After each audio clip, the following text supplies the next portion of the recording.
Energifællesskab Avedøre, vi er en række lokale aktører, der er gået sammen om at yde vores bidrag til den grønne omstilling.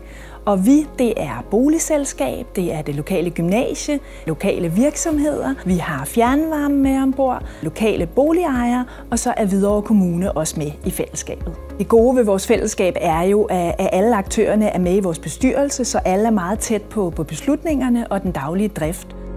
Grundlæggende så er energifællesskabet udsprunget af et EU-direktiv, og så har vi jo sat os for, hvordan kan vi så forankre det lokalt, så danskerne de netop ser, jeg kan faktisk godt bidrage. Det kræver faktisk ikke meget andet end et par solceller på taget. Så det tror vi er enormt vigtigt, at vi får det brudt ned, så danskerne er med os.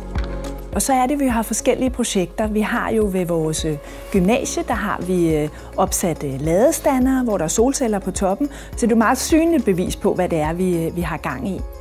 Så er vi jo rigtig stolte over, at det lykkedes os at dele strøm.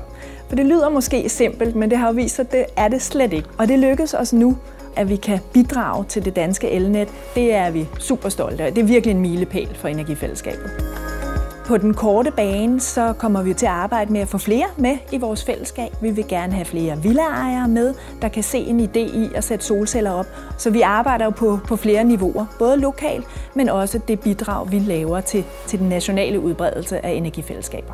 Vi er enormt glade for at være nomineret til Green Power-prisen, fordi vi først og fremmest ser det som en kæmpe anerkendelse af det hårde arbejde, vi har lagt i at danne Danmarks første energifællesskab. Så vi er meget stolte af, at vores indsats bliver anerkendt med denne nominering.